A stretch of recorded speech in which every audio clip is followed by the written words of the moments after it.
Hello everyone, welcome back to Giving Back AI Education. Today I'm going to show you how to create your first PR or pull request. As we are onboarding more and more members on our team, there has been questions regarding how to raise PR and do things like that. Although this is fairly a simple Git procedure that a lot of experienced developers are already familiar, but it might be challenging for some of the newcomers, and I want to make it welcoming for all of you guys, whether you are a beginner or intermediate level or expert. We can all work in a team and be in the same page. So what exactly is a PR? Well, that's a good question. So PR is basically a request that you would put on the repository of the owner.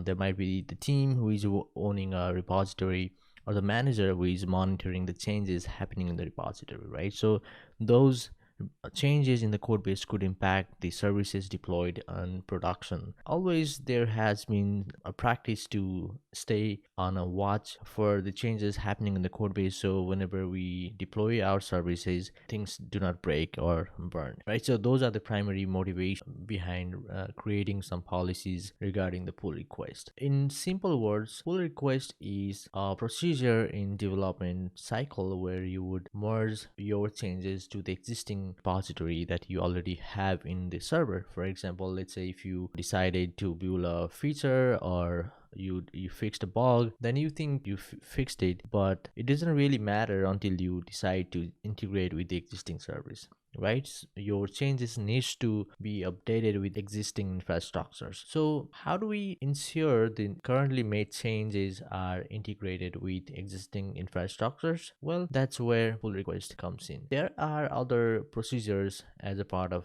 Git which could be similar to pull request, but it's not necessarily same. For example, merge could be similar to pull request, but it can also be seen as a part of the procedure hierarchy, like what comes first, and so things like that. So let's make it simple. Pull request is basically a request that you would do as a part of a development cycle where you want to integrate your changes to the existing code base, right? So that's it. So how do we do that? If you look here, so we have, let me go to this folder and let me check what branches I have. You can see I only have one branches, and this is on purpose because I do not need any more branches as of now. However, let's say if we are a growing team and everyone is working on their own portion of the problem, how can we isolate one problem with another problem so those problems would not conflict with each other? Well, that's where we create new branches and start working on separate branches, and finally we merge them together. Let's see how we can do that. First thing, let's create a new branch. Let's say checkout dash b. Since this is brand new repository, let me create release date. And so what is happening here, git checkout dash b is a flag for creating a new branch, and I want to call my branch release date, right? So let's hit enter. It says switched to a new branch release date. You can see here in the parentheses, the name of the branch is updated with name of the branch I gave here, right? So you can see how we can create a new branch. Now if you do git branch, you can see those two branches are available, and also the asterisk sign before the name of the branch, that means we are currently at branch name that has asterisk in the front. So that's a brief introduction about the Git branches. Now what I want to do is, you can already see this is a simple markdown update in a document, right? And if you look at here in the source control, it's giving you a notification that I have modified one of the files, and the changes are made in this file, right? So what does that mean? Well, let me close this for now, and assuming that this is the only change that I want to do here, right? Or maybe I will just add few commands or few more lines. It can also be the codes, but now I'm just doing a demo, so let me add some markdowns. Let me give some subtitle or heading to here, and let's call it how to create a new branch, right? So this is just an example, and I want to have these cell command. For that I can do git checkout. We just did that /b, and it will be name of branch, right? I want to make it more beginner friendly. Example, I want to provide git checkout /b or -b and my branch. So that's how we create a new branch. And you can see the preview of the markdown on the right hand side. The comments that I put is coming as a green highlighted text, which is great and it's super fun. Okay, now let's assume that the work that we are supposed to do is done. Now I want to merge to the main branch. Well, how would I do that? So let's first see what are the changes that I just made here. Okay, so I can do git status, right? And it shows me where did I modify on the repository. So I can do git add. There are a couple of flags we can use. We can also do dot or a things like that, but I want to add manually this time because there could be cases where there are many files that you want to add to the git, but not all the files that you want to commit at the same time. So in that case I would just add one by one. I can just hit tab and do how to. It will give me all the auto completion, right? So this is one way to do that. Let's enter, and you can see it would be updated. Now it is added, right? So if you do git status again, what happens? It will appear in a green color. That means it's already added in the git. So what is the next step? The next step is to commit, right? So git commit message would be, I would just say added new file on creating your first PR instruction. Okay, so I would just commit that, and look at this, the source control, it's gone, right? So that means all the changes are committed to the release date branch. Now what happens next is truly interesting.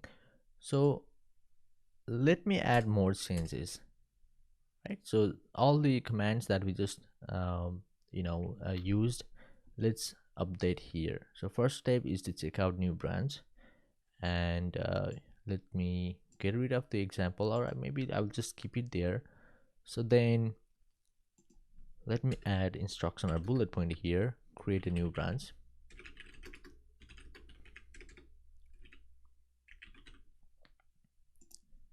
and make changes to your files, right? Then add changes to git. How would we do that? We just did it, git add dot or name of the file Okay, that's cool. That's fine. Then finally we can commit, right? So commit your changes. So what is the meaning of commit? Commit means, okay, you are 100% sure that the changes you have made had some meaning to the problems that you are solving, right? For the commit, you would do git commit -m is the message flag and some descriptive message. All right, let's close that. Then finally you will do git push or push your commits to the remote branch. So remote means, don't be confused with the word here, because especially for the beginners it might be confusing. Remote means the version of the repository that you have in the GitHub, in the server, in other words, right? It doesn't necessarily have to be the GitHub, it could be other platforms, but in some file in the server side. Just think like that, right? Okay, easy peasy. Let's go here and just do git push, All right, so we just added more changes. Let me save them. And you can see here the source control shows me a notification that I made some changes here. So before we used command line, now I want to use the VS Code feature here. So you can also add the changes by clicking the plus button. You can click here and add a message. So updated git flow. Okay, so let me commit. And since the branch is not published yet, I want to do from the terminal because this is pretty important. So you can do, let me first do git push because this is the normal command you would do, but we are going to see some error. I will show you why we get that.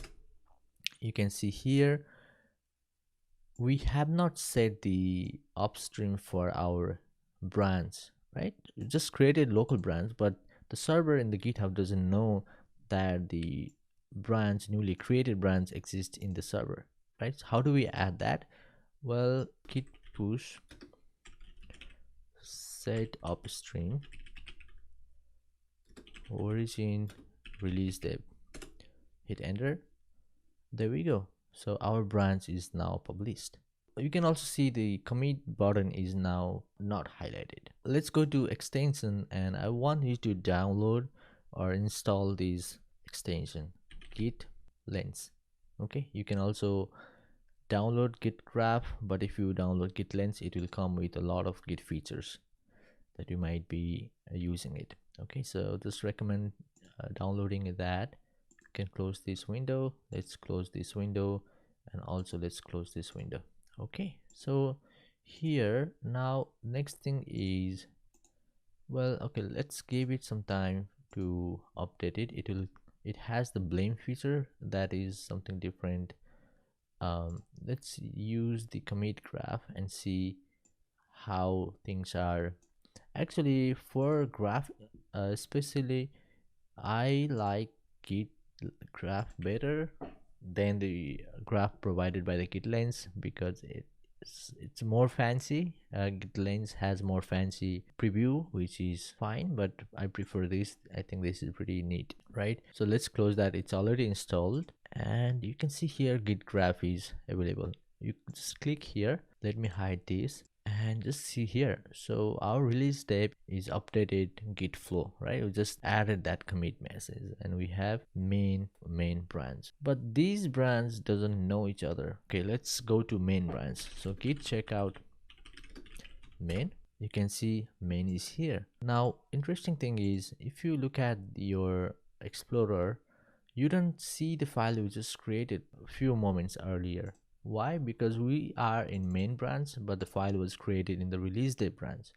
Now, how do we merge the changes from this branch to main branch?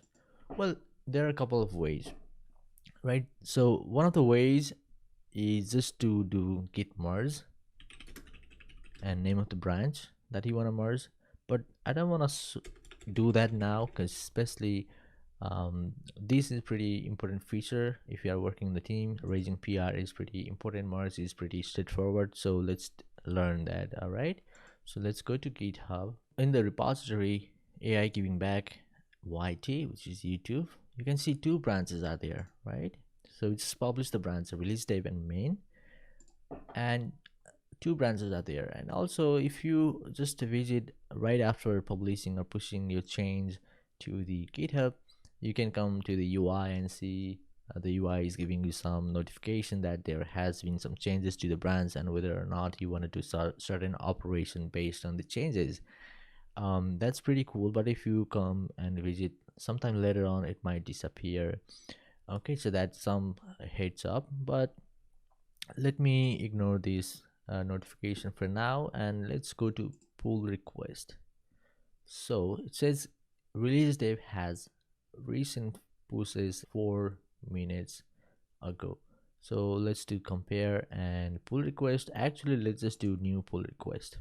Okay, and what I want to do is I want to merge release date into the main branch, right? So let's choose release date.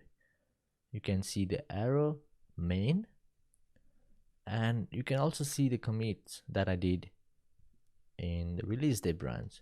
So you can, let's see, add a new file and creating your first PR instruction, updated git flow, right? You can also see the codes that we just included. So let's do create pull request, and the heading is release date. So let me make it more descriptive. So creating a demo PR from release date to main. Okay, and let's add some comment.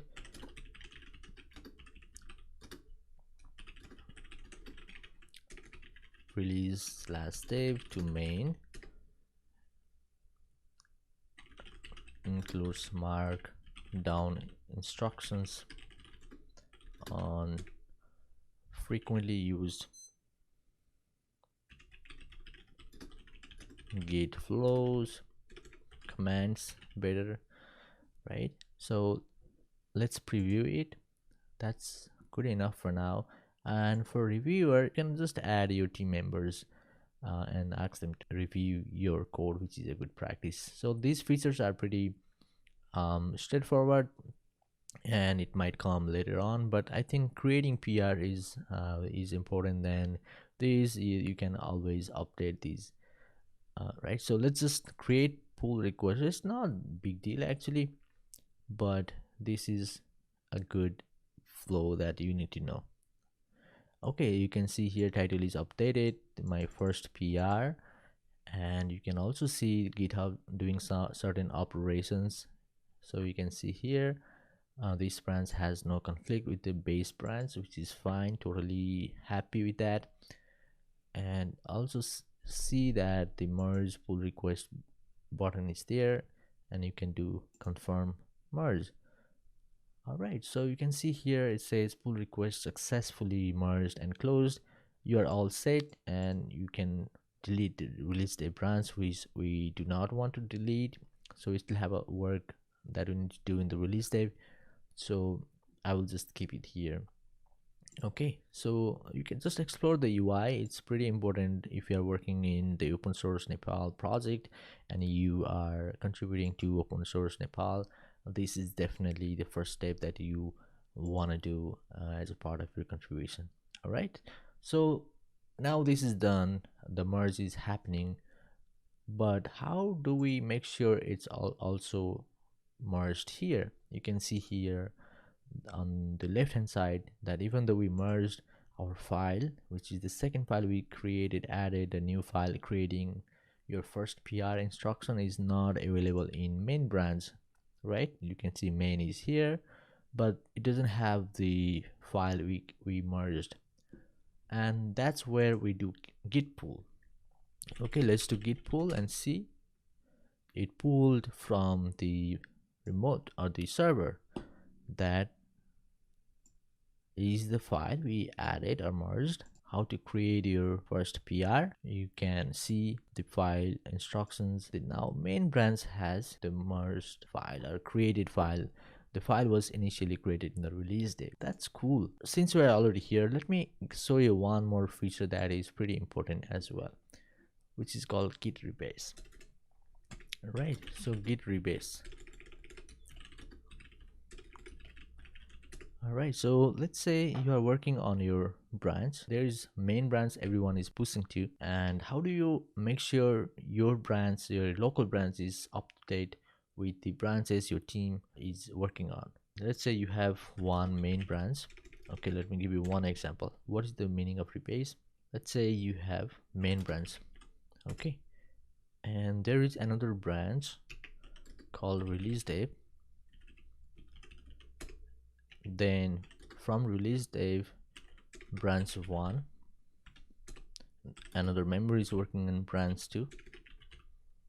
Okay, so what happens after this, they will continue adding their change to their branch, and they will finally merge to the release dev branch, and then finally to the main branch, right? Let's say user 1 is doing that, but how does user 2 will get a copy of his work? That's where we would do git rebase. So in order to do that, create another shell for git rebase. let's say this time let's do rebase with the main branch. Okay, and since we are already working on the main, it will make perfect sense when we go to the release day branch and try to see what that exactly means. Okay, so we just made a change. Now let's clear this and let's add it. Git commit.